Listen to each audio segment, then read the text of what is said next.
Make it run, Charlotte Whitmore said, her voice calm enough to make the insult sound expensive, and $10 million is yours. The words settled into the old carriage barn without echo, absorbed by 22 years of dust, dry wood, and silence.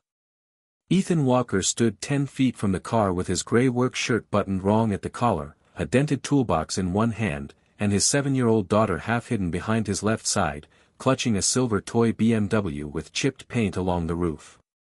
No one in the room believed he would earn the money. That was the point. The barn sat at the back of the Whitmore estate in northern Connecticut, past the stone guesthouse, past the white fencing, beyond the manicured lawn where men in polished shoes were careful not to step into wet grass. Its wide double doors had been chained shut since before Lily Walker was born, since before Ethan had buried his wife, since before Charlotte had inherited the family company and learned to turn grief into schedules, contracts, and cold decisions. That morning, 2 estate workers had cut through the lock with bolt cutters while Charlotte watched from beneath a black wool coat that looked too clean for the place. Grant Bellamy, the Whitmore estate manager, stood beside her with a tablet tucked against his ribs and a smile already waiting on his face. He had been the one to call Ethan.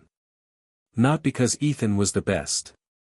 Because he was available, local, and cheap enough to make the whole thing amusing. The BMW sat under a canvas tarp near the far wall, its shape low and still, like something sleeping rather than abandoned. When the tarp came off, dust lifted into the pale beams of morning light that pushed through cracks in the siding. The car beneath it was silver, though age had dulled the paint to the color of old coins. Its tires had softened against the concrete. The windshield carried a film so thick that the inside looked underwater. A narrow line of rust traced one wheel arch, but the body itself had a strange discipline to it, a shape too deliberate to be ordinary. Ethan saw that before he saw the badge. Before he saw the long hood. Before he saw Charlotte watching him as though she had already decided where men like him ended. Grant gave a small laugh and said, "We've had real specialists look at it, Mr. Walker. Factory-trained people. Auction people. Men who don't work out of vans." Ethan did not answer. He set the toolbox down gently, as if loud sounds did not belong near the car. Lily looked up at him, waiting to see if the words had hurt. They had, but not in the way Grant wanted. Ethan could take a room looking past him. He had been looked past by service managers, bank clerks, dealership owners, and neighbors who thought a quiet man with grease under his fingernails was easy to measure. What he did not like was the way people lowered their voices only after they noticed his daughter listening. Charlotte stepped closer, her heels clicking once on the concrete before stopping. "The terms are simple," she said. "You start it without replacing the engine, without turning it into something it never was, and I pay you $10 million. If you can't, you leave when Mr. Bellamy tells you to leave." Grant smiled wider. One of the estate workers looked away. Ethan looked at the BMW. Not at the money. Not at Charlotte. Not at the small gathering of people who had come to watch a broke single father be handed an impossible task dressed up as generosity. He looked at the thin dust on the hood, the way it had not been disturbed around the latch, the careful placement of blocks behind the rear tires, the faint edge of wax near the driver's door seam. Something about the car was wrong, but not broken wrong. Protected wrong. Hidden wrong. Lily stepped closer and whispered, "Dad, it looks like Mom's little car." Ethan glanced down at the toy in her hands, silver under her small fingers, then back at the BMW that had waited in darkness for 22 years. For the first time since entering the barn, he touched it. Just 2 fingers along the front fender, light enough not to disturb more dust than he had to. Charlotte mistook the gesture for hesitation. Grant mistook it for fear. Ethan knew better. Old machines had a language. Most people only listened after they made noise. He listened before. Outside, wind moved through the bare trees. At the edge of the estate. Inside, no one spoke.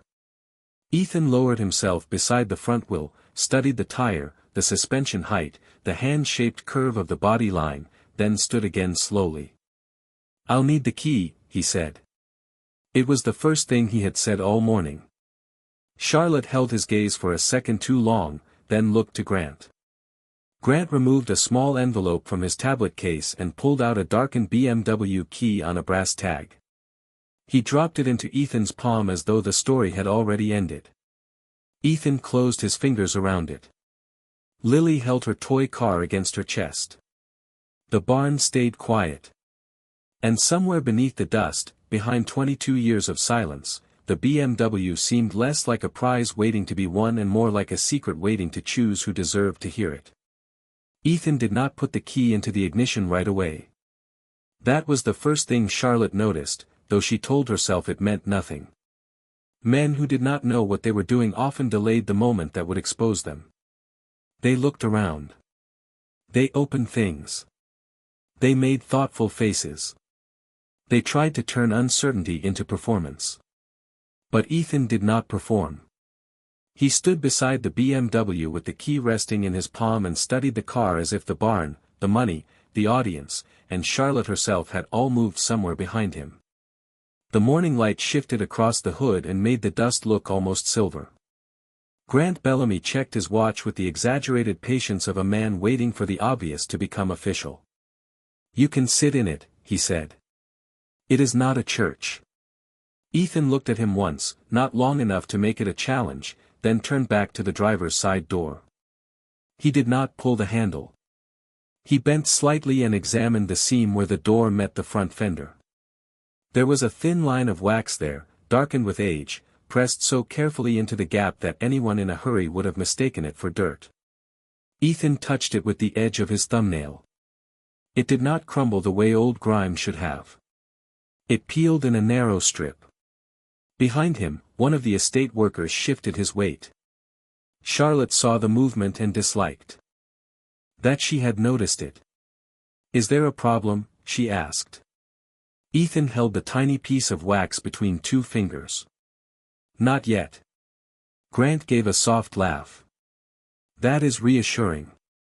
Lily stayed near the open barn door, where the air was cleaner and the light was stronger. She had been told not to wander, so she stood with both feet inside a square of sunlight, rolling the little silver toy car back and forth across her palm without making engine sounds. Ethan had taught her that some places asked for quiet. He opened the BMW's door after testing the handle twice. The hinges gave a low, dry complaint, but the door moved smoothly, too smoothly for a car that had supposedly been forgotten. That was the second thing. Forgotten cars fought every inch. This one resisted only enough to prove it had been waiting. Inside, the leather had cracked along the edges but had not collapsed. The steering wheel wore a thin film of dust. The dashboard looked ordinary at first, simple and dark, with analog gauges sitting behind cloudy glass. Then Ethan leaned closer. The odometer read just under 19,000 miles. Charlotte saw his eyes pause there. Grant saw it too and stepped forward as if to regain ownership of the moment. "Low mileage does not make a dead car valuable," he said. "It makes it a dead car with low mileage." Ethan said nothing. He opened the glove compartment carefully. Empty except for an old registration sleeve, brittle at the corners. He closed it again without forcing the latch. Then he moved to the front of the car and lifted the hood. The estate worker nearest him instinctively reached to help, but Ethan did not need him. The hood rose with a slow metallic breath, and the engine bay appeared beneath it, still, dusty, and strangely orderly. Charlotte expected corrosion, nests, cracked hoses, ruined wiring, the usual evidence of time taking what it wanted. There was some of that. A little green around one terminal. A dry line near the coolant reservoir. Dust gathered along the intake. But the deeper Ethan looked, the less the car seemed neglected. Several electrical connectors had been wrapped in oilcloth. The fuel line had been capped. A small tag, yellowed and nearly blank, hung from a bracket near the firewall. Ethan leaned in, and for the first time his expression changed. Not surprise. Recognition. Charlotte felt it before she understood it, a small tightening in the room, as if the car had just said something and only he had heard. "What is it?" she asked. Ethan reached into his shirt pocket and removed a small flashlight, the kind mechanics carry because expensive lighting is never where the real problem is. He shone it along the firewall, then down behind the brake booster. "This was not stored by accident," he said. Grant's smile thinned. "It was locked in a barn for 22 years. Ethan nodded once. "Exactly." The answer irritated Charlotte more than it should have. She had spent most of her adult life around people who explained too much because they were afraid of being misunderstood. Ethan explained almost nothing because he did not seem afraid of being misunderstood at all. He moved to the front left fender and brushed a clean line through the dust with the side of his hand. Beneath it, the paint still held a quiet shine. Near the base of the windshield, half hidden beneath old dust, was a small metal plate that did not match the rest of the car. It was not the factory vehicle identification number. It was smaller, hand-riveted, and sealed at the edges with the same dark wax Ethan had found near the door. Charlotte stepped closer despite herself. Grant did too. Ethan did not wipe it clean all at once. He cleared only enough to see the first 3 characters, then stopped. That restraint made Charlotte look harder. "Why stop?" she asked. Ethan lowered the flashlight. "Because someone sealed it for a reason." The barn went quiet again. Outside, the bare branches scraped softly against each other in the wind. Lily looked from her father to the car, then down at the toy in her hands. Charlotte stared at the small plate beneath the windshield and felt, for the first time that morning, that the BMW was not a thing she owned. It was a thing she had interrupted. Lily had learned to read rooms by watching her father go quiet in them. She knew the difference between his work quiet and his tired quiet, between the silence he used when a customer was trying to talk down a fair price and the silence that came over him at night when he found one of her mother's old sweaters in the hall closet. In the barn, standing beneath the pale winter light with the little silver car pressed between her hands, she saw a different kind. Ethan was listening. Not to Charlotte Whitmore. Not to Grant Bellamy. To the old BMW. He had always told Lily that machines did not lie. People could dress up a story, leave out the ugly parts, or say a thing with a smile that was not kind, but metal kept its history honestly. A bent bracket remembered pressure. A worn pedal remembered miles. A clean bolt in a dirty engine bay remembered the last hand that turned it. That was how Ethan had been raised, long before Lily was born, in a 2-bay repair shop outside Albany where his father rebuilt German cars for people who could afford them and for people who could not. Ethan had swept floors there at 9, changed oil at 12, rebuilt his first transmission before he had a driver's license, and by 26 he had become the person other mechanics called when an old BMW behaved like it had secrets. He never said that out loud anymore. There was no need. The world had a way of punishing men who introduced themselves by what they used to be. 8 years earlier, he had worked at Hawthorne Classic Motors, a restoration shop with glass offices in front and real work hidden in the back. He was not the man in the brochure. He was the one under the lift, the one with cracked knuckles and a notebook full of measurements no customer ever saw. He had restored engines that collectors praised without knowing his name. He had found faults that factory diagnostic tools missed. He had once brought a 1973 coupe back to life after 2 shops had declared it finished, and the owner had thanked the service manager in the lobby while Ethan washed grease from his hands in the back sink. He did not mind then. His wife, Emily, used to tell him that being unseen was not the same as being small. She had said it at the kitchen table with Lily asleep in a bassinet beside them, one hand wrapped around Ethan's wrist as if anchoring him to the life they were building carefully, paycheck by paycheck. Emily was the one who bought the little silver toy car at a flea market for $2 because the paint reminded her of an old BMW Ethan had loved as a teenager. Lily was too young to remember that day, but she carried the car as if memory could pass through objects when words were not enough. After Emily got sick, everything in Ethan's life narrowed to schedules, prescriptions, insurance calls, late-night work, and the soft sound of Lily breathing in the next room. He left Hawthorne when the hours stopped fitting the shape of being a father alone. The shop owner called it unfortunate. Ethan called it necessary. Since then, he had worked out of a white service van with 211,000 miles on it, fixing delivery trucks, family sedans, farm pickups, and the occasional classic car for owners who had more hope than money. He packed Lily's lunch before sunrise. He checked her homework beside open invoices.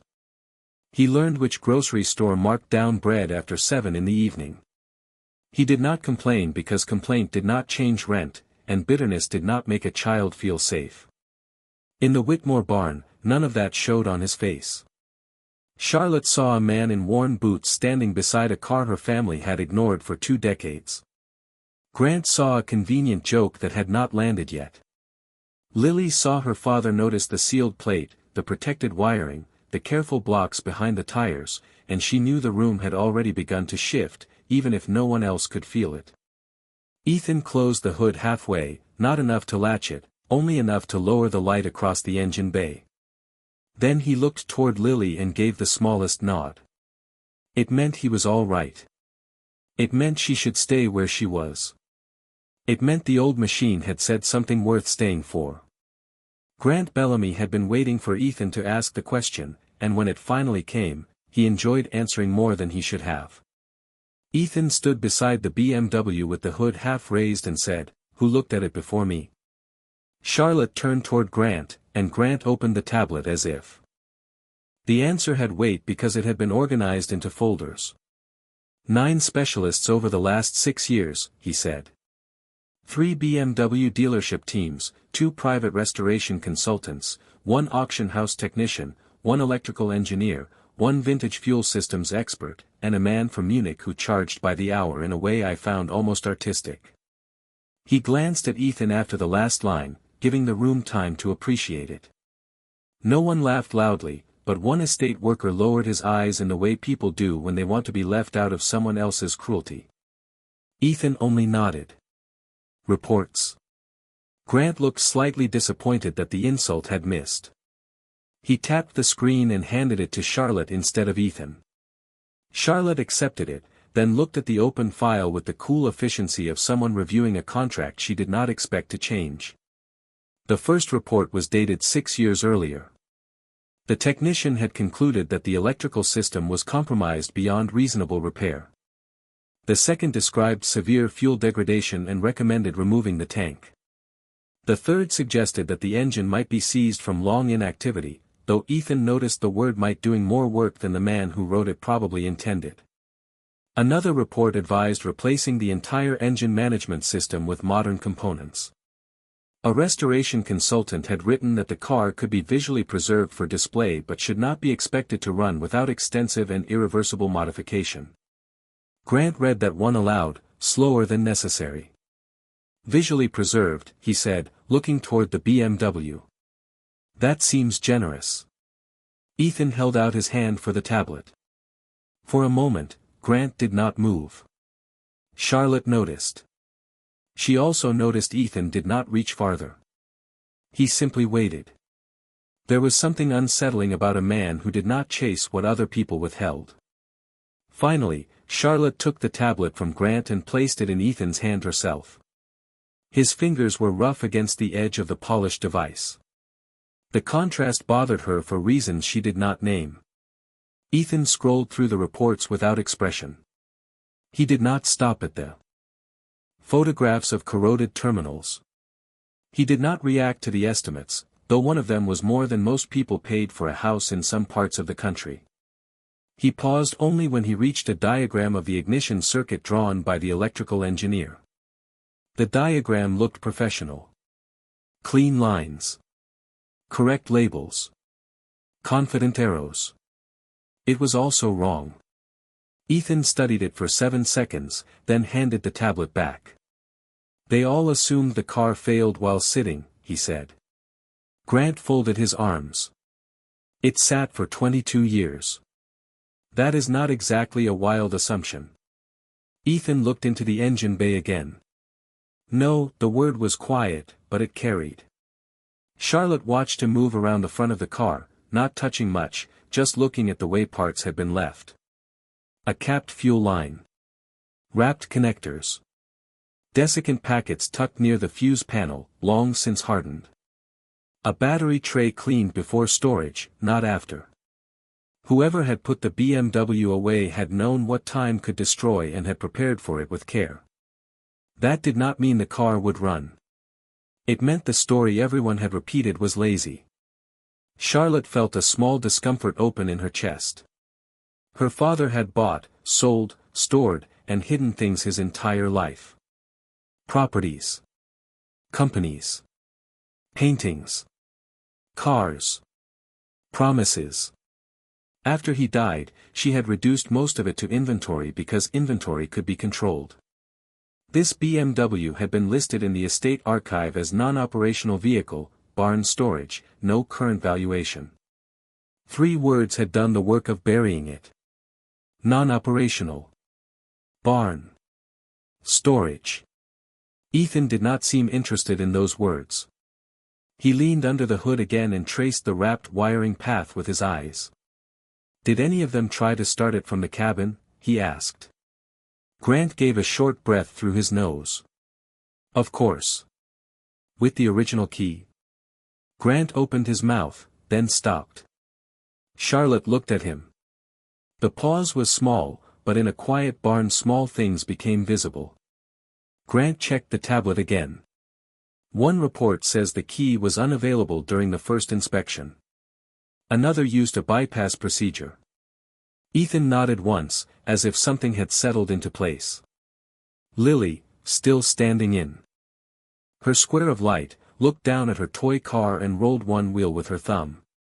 Charlotte saw it then, the difference between all the men who had failed and the man she had mocked with money. They had come to prove what was dead. Ethan had come to understand why it had been kept alive. Grant Bellamy did not like the way the barn had changed. A few minutes earlier, the room had belonged to him. He had controlled the tablet, the reports, the little pauses where people were supposed to understand that Ethan Walker was out of his depth. Now Ethan was moving around the BMW with the steady quiet of a man who had found a thread and was careful not to pull it too fast. Charlotte had stopped checking the time. The estate workers had stopped pretending they were only there to hold doors and carry equipment. Even Lily, still small and silent in the winter light near the entrance, seemed less like a child waiting for her father and more like the only person in the room who had never doubted him. Grant saw all of it, and because he saw it, he reached for the one thing he still understood how to use. Attention. I think we should document this, he said, lifting his phone. Charlotte looked at him. Document what? The attempt, Grant said smoothly. For the estate file. Given the size of your offer, it would be wise to have a record. He did not say entertainment. He did not have to. 2 staff members near the door exchanged a glance. One of them raised a phone after Grant did. Another man from the house, drawn by the open barn doors and the unusual number of people gathered behind them, stepped inside and stood along the wall. The space filled slowly, not with a crowd, but with enough witnesses to make failure public. Ethan noticed. He did not look up. He opened his toolbox and selected a small inspection mirror, a thin pick, and a cloth folded so neatly that Charlotte wondered whether he had folded it himself at the kitchen table before dawn. Grant walked closer to Lily, not close enough to be threatening, only close enough to be heard. Your dad must be very confident, he said. Lily looked at him but did not answer. Most men would be. Nervous with $10 million on the line. Ethan's hand paused inside the engine bay. Only for a second. Grant smiled as if he had finally touched something real. Of course, most men would not bring a child to watch them lose. The barn became still in a different way. Not shocked. Not loud. Just colder. Charlotte looked at Grant sharply, but the words were already out, and words like that did not return cleanly. Lily's fingers tightened around the toy car until one of its little wheels pressed into her palm. Ethan closed his eyes once, not in anger, not in surrender, but the way a man closes a door before wind can get inside. Then he stood, wiped his hand on the cloth, and walked to his daughter. He did not look at Grant. He crouched in front of Lily so his eyes were level with hers. "You okay, Bug?" he asked. She nodded, but her mouth had gone small. Ethan brushed a strand of hair away from her cheek with the back of one clean knuckle. "Remember what Mom used to say about people talking near things they do not understand?" Lily swallowed. "Let them finish." Ethan nodded. "That is right." He stood again and returned to the BMW. He had not defended himself. He had not corrected Grant. He had not asked Charlotte to control her employee. Somehow that made Grant look smaller than if Ethan had answered him directly. Charlotte felt it and disliked that it had taken a child's face for her to notice the shape of the room she had allowed. Ethan leaned into the driver's footwell with the flashlight between his teeth, one shoulder pressed against the worn leather seat. The old cabin smelled of dust, dry hide, and time sealed too long. Beneath the dashboard, the wiring should have followed a predictable path. It almost did. That was the trick. The factory harness ran cleanly along the upper channel, but near the steering column, one cloth-wrapped branch disappeared behind a metal support where no factory diagram would have placed it. Ethan removed the flashlight from his mouth and angled the beam carefully. There, half hidden behind a bracket, was a small brass contact no bigger than a nickel, dark with age but not corroded through. A pencil mark sat beside it, faint and nearly lost, 2 letters and a number. Not a mechanic's shortcut. Not a dealership mark. Something personal. "What are you looking at?" Charlotte asked. Ethan did not answer right away. He reached for the inspection mirror and positioned it behind the contact, catching the reflection of a narrow lever tucked deeper under the dash. The lever was not broken. It was set. Grant lowered his phone slightly. "Well?" Ethan slid out from the footwell, dust on one sleeve, calm on his face. "This is why they could not start it." Grant gave a dry laugh, but it had less confidence in it now. "A little switch?" Ethan looked at him for the first time since the comment to Lily. "No," he said. "A lock." Charlotte stepped closer. The phone stayed raised, but no one seemed eager to record anymore. Ethan turned back toward the BMW, and the barn held its breath around him. Ethan did not touch the hidden lever at first. That was what made Charlotte lean closer. Every person before him had tried to force the BMW to answer a question they had already decided was simple. Dead battery. Bad fuel. Failed ignition. Seized engine. Replace, bypass, override, remove. Ethan did none of that. He sat sideways in the driver's seat with both feet still on the barn floor, his left shoulder just inside the open door, and studied the space beneath the dashboard as though the small brass contact had changed the entire history of the car. "A lock needs a key," Charlotte said quietly. Grant gave a short, impatient breath. "We have the key." Ethan looked at the darkened BMW key resting on the seat beside him. "Not that kind." No one answered. The estate workers had drifted farther from the wall without noticing. Grant still held his phone, but the lens had lowered toward the ground. Lily stood near the door with the toy car pressed against her coat, watching her father the way children watch the one adult who has never made the world feel unsafe on purpose. Ethan reached into his toolbox and took out a small roll of cotton swabs, a bottle of electrical contact cleaner, and a flat jeweler's screwdriver with a taped handle. The tools looked too ordinary for the amount of money in the air. That was part of what bothered Grant. Expensive problems were supposed to require expensive answers. Ethan wrapped the cloth around the screwdriver tip and began cleaning the edge of the brass contact with slow, careful movements. A dark line came away. Not rust. Old preservative. He held it up to the light and rubbed it between his fingers. "Someone treated this before storage," he said. Charlotte looked at the contact again. "My father?" Ethan did not answer yes. He did not know. He only said, "Someone who expected the car to sleep a long time." The sentence moved through Charlotte in a way she was not prepared for. Thomas Whitmore had been a man of locked drawers, private calls, and instructions left inside sealed envelopes. He had loved his daughter, she knew that, but he had often loved her from behind decisions she did not understand until years later. After his funeral, she had found entire pieces of his life arranged in files, trusts, storage units, and coded notes, as if he had trusted paper more than conversations.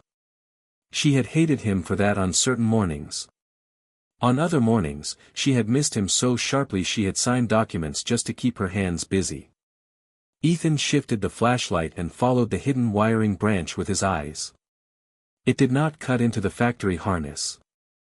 It ran beside it, tied at 3 points with faded black cloth tape, then disappeared behind the center console. He removed 2 small screws from a lower trim panel and placed them on the folded cloth in exact order. Grant watched this with a faint frown, as if order itself had become an accusation. Behind the panel was a second contact, smaller than the first, connected to a spring-loaded interrupter that had been left open. Ethan studied the mechanism, then sat back. "It is not broken," he said. "It is waiting for a sequence." "A sequence?" Charlotte asked. Ethan nodded. Old anti-start systems were sometimes built in layers. Not factory. Personal. Usually for theft prevention, sometimes for storage, sometimes because the owner did not trust anyone else with the car. Grant tried to recover his tone. "And you just happen to know that from your van?" Ethan did not look at him. "From cars." The answer was so plain that no one could laugh at it. He tested the lever lightly, not enough to engage it, only enough to feel the resistance. Then he looked toward the steering column, the headlight switch, and the old radio. His gaze stopped at the radio face. One preset button was cleaner than the others, not visibly clean to anyone who was not looking for touch. Ethan pressed it once. Nothing happened. He turned the headlight switch halfway. A faint click came from beneath the dash. Lily heard it and looked up. Charlotte heard it too. Ethan pressed the radio preset again, then turned the key one position, not to start, only to wake the circuit. A small amber light flickered on the instrument cluster for less than a second and vanished. The barn went completely silent. Grant lowered his phone all the way. Ethan removed the key and sat still. "That is one layer," he said. Charlotte stared at the dashboard, and for the first time since the doors had opened, she did not look like the owner of the estate. She looked like a daughter standing in front of something her father had left unfinished. "Can you open the rest of it?" she asked. Ethan looked at the sealed plate near the windshield, then at the glove compartment, then back to the hidden wiring beneath the dash.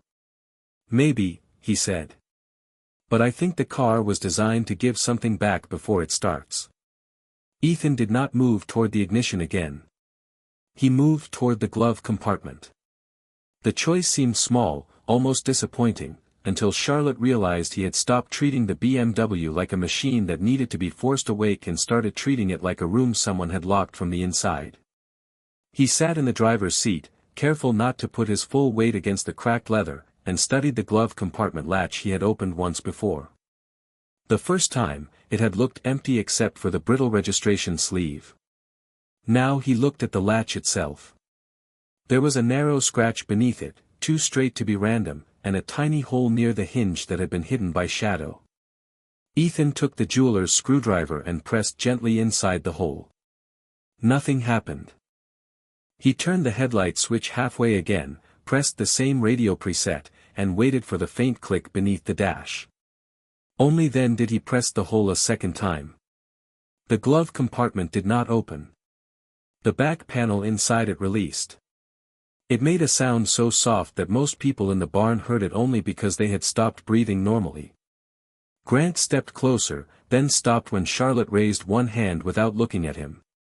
Ethan reached inside and touched the loose panel with 2 fingers. He did not pull hard. Old things punished impatience. He worked it free slowly, inch by inch, until a narrow space appeared behind it. The flashlight beam caught paper first, then the dull edge of a small metal key, then an envelope the color of weak tea. Charlotte saw her name before Ethan touched it. The handwriting was unmistakable. Not because it was elegant. Thomas Whitmore had never written elegantly. His letters leaned forward, crowded and impatient, as if even ink was something he expected to obey. Charlotte took one step toward the open door of the car, then stopped. For a woman who had signed billion-dollar agreements without blinking, she suddenly looked unsure of where to put her hands. Ethan removed the envelope and held it out to her without reading it, without turning it over, without pretending he had earned the right to know what it said. That restraint changed the room more than the hidden lock had. Charlotte accepted it. The paper trembled once between her fingers, so slightly that only Lily seemed to notice. Grant lowered his eyes to the floor. No one asked her to open it. No one had to. The barn had become too quiet for anything else. Charlotte broke the seal with her thumb. Inside was a single folded page and a small black and white photograph. She saw the photograph first.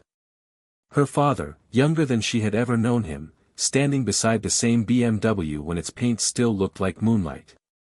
Next to him was a man Charlotte did not recognize, older, lean, wearing work clothes and smiling with one hand resting on the hood. On the back, in Thomas's handwriting, were 3 words, he understood it. Charlotte unfolded the letter. She read the first line silently, then swallowed and read it again, as if the sentence had not behaved the way she expected. Ethan stepped away from the car and went to Lily, giving Charlotte distance without making a show of it. Lily leaned against his leg, her toy car held still now. Charlotte read for nearly a minute before speaking. When she finally did, her voice had lost the hard polish it carried when she made offers meant to humiliate. He says the car should not be sold. Grant looked up. Charlotte kept reading. He says it should not be displayed. It should not be restored by committee, auctioned for attention, or started by anyone who thinks starting it is the point. Ethan looked at the sealed plate near the windshield, then at the small metal key still hidden behind the glove compartment panel. Charlotte's eyes moved lower on the page, and the color left her face in a quiet, controlled way. He says there is a second key because the first one only proves ownership. Her fingers tightened around the paper. The second one proves permission. The estate workers stared at the BMW. Grant's mouth opened, then closed again. Charlotte reached into the hidden space and took out the small metal key. It was not a car key. It was flat, old, and plain, with a tiny stamped mark that matched the first 3 characters on the sealed plate. Ethan saw the mark. He did not smile. He only nodded once, as if the machine had finally finished the sentence it had started under the dashboard. Charlotte looked at him then, really looked, no longer at his shirt, his boots, his toolbox, or the fact that his daughter stood beside him in a barn full of wealth that did not belong to them. She looked at the man who had found her father's message without taking it for himself. "What does it open?" she asked. Ethan turned the small key gently in his palm and looked back at the BMW. "I think," he said, "it opens the part of the car everyone else tried to bypass." Ethan held the small metal key for several seconds before he used it. It was lighter than Charlotte expected, almost too plain for the weight the room had given it, but Ethan did not treat it like a symbol. He treated it like a tool. That made the moment feel more serious. He returned to the driver's side and lowered himself into the seat again, careful, patient, still not fully inside the car as if he understood he had been invited only partway. Charlotte stood just beyond the open door with her father's letter held against her coat. Grant remained near the front fender, quiet now, his phone hanging at his side, the screen dark. No one had told him to stop recording. He had stopped because the story had moved past the part where he understood his role. Ethan reached beneath the dashboard and found a second lock by touch. It was tucked behind the same bracket as the brass contact, hidden so precisely that it seemed impossible anyone had ever expected a stranger to find it. But maybe that had been the point. Not a stranger. The right hands. He inserted the small key and turned it a quarter inch. For a moment, nothing happened. Then a soft mechanical click traveled through the steering column, across the old relay, and into the quiet like a tiny door opening in another room. Lily heard it and held her breath. Ethan turned the headlight switch back to its resting position, pressed the radio preset once, then moved the original BMW key to the first position. This time the amber light did not flicker and vanish. It stayed. Dim, but steady. The instrument cluster woke one bulb at a time, as though the car was remembering how to be seen. Charlotte's lips parted slightly, but she did not speak. Ethan looked over the gauges, then reached for the fuel system cutoff he had noticed earlier near the firewall. He did not rush. He cleaned the contact, checked the capped line, loosened one fitting, smelled the old fuel residue, and shook his head once. "It needs fresh fuel at the rail," he said. Grant almost said something, then seemed to think better of it. One estate worker brought the small can Ethan requested from his service van. Another found a clean funnel from the maintenance room. The simple ordinary movement of people helping changed the barn again. It was no longer an audience waiting for a man to fail. It was a room quietly making space for the possibility that he would not. Ethan worked. For 23 minutes without asking anyone to admire him. He cleaned the old ground strap until dull metal showed through. He replaced one cracked vacuum line with a short length from his kit, not because it was dramatic, but because it mattered. He checked the oil, turned the engine by hand just enough to feel that it was free, then paused with one palm resting on the fender. The BMW did not look restored. It still looked dusty, tired, and unfinished. But something about it had changed. Charlotte felt it the way a house feels different when a person returns to it. Ethan stepped back from the engine bay and wiped his hands. "It should not be me," he said. Charlotte looked at him. "What?" He held out the original key. "Your father left the letter to you." The offer unsettled her more than the challenge had unsettled him. She looked at the key, then at the car, then at Lily, who was watching with solemn eyes and both hands around the toy her mother had left behind. Charlotte took the key. Her fingers did not shake this time, but her face had gone very still. Ethan stood beside the open door, one hand near the dash, ready to guide but not take over. "First position," he said. Charlotte turned it. The lights held. "Now press the third preset." She did. A click. Headlights halfway. Another click. Second key stays turned. Ethan reached under the dash and held the small key in place. "Now start it." Grant stared at the concrete. The estate workers stopped moving. Outside, the wind dropped for a second, or maybe the barn simply stopped hearing it. Charlotte turned the key.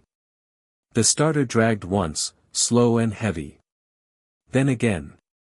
Grant looked up, hope returning to his face for the wrong reason. On the third turn, the engine caught. Not loudly. Not violently. It took in fuel, found spark, and came alive with a low, uneven breath that rolled through the barn floor and lifted dust from the hood in a trembling sheet. Lily smiled before anyone else moved. Ethan did not. He listened. The idle stumbled, corrected, and settled into a rough but living rhythm, the sound of 22 years ending one cylinder at a time. Charlotte's hand stayed frozen on the key. Her eyes moved from the gauges to the hood, then to Ethan. No one clapped. No one laughed. No one even seemed willing to be the first person to speak. The BMW had answered for him, and the silence it left behind was worth more than anything Grant had tried to say. The engine kept running, uneven but alive, and for several seconds nobody in the barn seemed willing to trust the sound. It moved through the old wooden beams, under the cracked concrete, into the space between Charlotte Whitmore and the letter in her hand. Ethan stood beside the open door, listening to the idol with his head slightly tilted, not proud, not relieved, only attentive. Machines could wake up and still be in trouble. People were the same way. He reached in and adjusted the throttle by feel, then nodded once when the rhythm steadied. Charlotte finally let go of the key. Her hand fell to her side, but her eyes stayed on the dashboard lights glowing behind cloudy glass. Grant Bellamy took one step backward without realizing it. The estate workers looked at Ethan the way people look at a door they had been told was a wall. Then a black sedan rolled slowly up the gravel drive outside the barn, its tires crunching over the cold stones, and an older man stepped out wearing a camel-colored overcoat and carrying a leather document case polished by decades of use. Charlotte saw him and wiped the expression from her face too late. "Arthur Langley," she said. Grant turned quickly. "You called him?" Charlotte did not answer. She had called him 3 days earlier, before she called Ethan, before the offer, before she convinced herself the whole thing was only a way to close an annoying estate matter. Arthur Langley was 68, thin, silver-haired, and known in collector circles as the kind of expert who did not raise his voice because history did not need help being important. He entered the barn, stopped when he heard the engine, and removed his glasses very slowly. That was the first real reaction anyone had given the car. He walked around it once without touching the paint. Then he leaned toward the small sealed plate near the windshield, the one Ethan had refused to wipe clean. Ethan handed him a cloth. Arthur accepted it with a nod and cleared the remaining dust from the characters beneath the wax. For a moment, the only sound was the idling engine. Then Arthur exhaled. "Thomas found it," he said. Charlotte's grip tightened around the letter. "Found what?" Arthur looked at her, then at Ethan, then back to the plate. "Not a production model." "Not exactly. This was an experimental BMW chassis modified by a private European development group in the late 1990s. Only 3 were believed to exist. 1 was dismantled. 1 disappeared after a failed private sale. The 3rd was rumored to have been brought to the United States by an American buyer who insisted on anonymity. He tapped the plate lightly with one finger. "Your father." Grant's face lost its practiced shape. "That is impossible." Arthur did not look at him. Most valuable things sound impossible to people who stop listening too early. The sentence landed cleanly and stayed there. Charlotte read the last paragraph of her father's letter again, this time aloud, though her voice barely carried over the engine. He had written that value was not the same as price, that ownership was not the same as understanding, and that one day she might need a stranger to show her the difference. She stopped before the final line. She could not read that part yet. Ethan looked away to give her privacy inside a room full of witnesses. Lily slipped her hand into his. Arthur estimated the car conservatively above $10 million unrestored, far more if documented and preserved correctly, but the number no longer filled the barn the way it would have an hour earlier. Charlotte folded the letter with care and turned toward Ethan. "You earned what I promised." Grant looked at her sharply, but this time she did not look back for permission from anyone. Ethan was quiet for a long moment. He looked at Lily, at the toy car in her hand, at the BMW breathing under dust and old grief. "Then put Lily's share into a trust for school," he said. Charlotte blinked. "Her share. I did not come alone." Lily looked up at him, surprised, and then down at the floor, smiling in a way she tried to hide. Ethan continued, "Use the rest to restore it the right way. No shortcuts.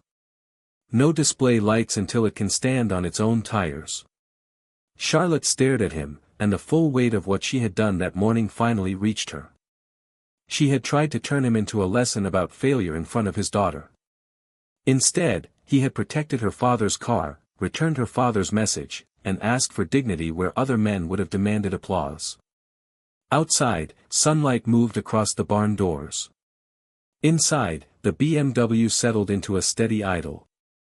Charlotte looked at Ethan Walker, really looked at him, and understood too late that the poorest thing in the room had never been his shirt, his van, or the toolbox at his feet. It had been her certainty.